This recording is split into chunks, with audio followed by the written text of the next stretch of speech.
Wholesale real estate update. So a couple more conversations I had yesterday. Yesterday was a pretty decent day. I had 86 dials. I think 36 unique different people that were reached out to out of those 86 dials. I think it was 13 conversations. I had 7 quality conversations, 4 offers, and then 1 contract was sent out. So that's cool. I got the contract sent out.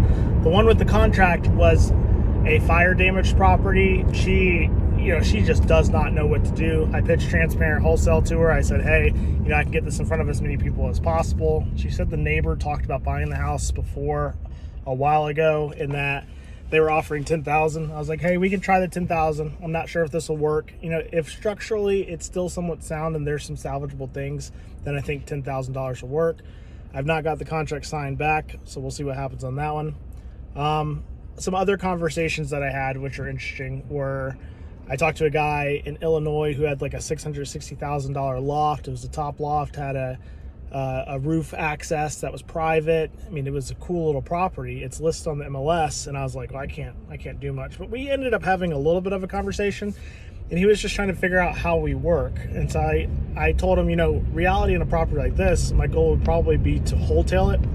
And so then I walked him through the numbers of like, you're listed for 640, you've not moved since November. You could be tainted because of the listing. I don't know, but I'd probably come in and try to get somewhat of an ARV of 620.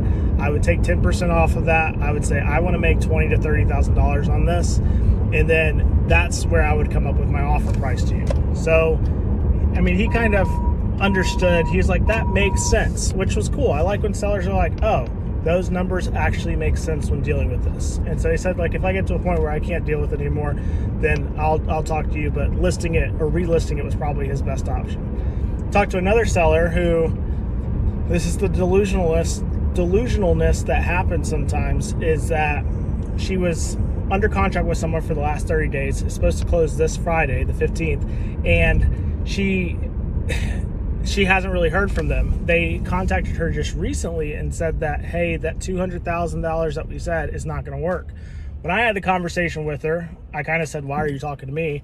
But she got to a point where she was like, well, I haven't heard from them and I just don't know. And they said that they were going to come back with a different price.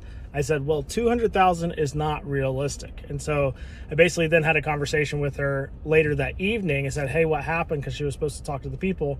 They came back and said, we need to be at 150. I was at 135. I said, well, that seems like a fair offer based off of the condition and everything in the situation.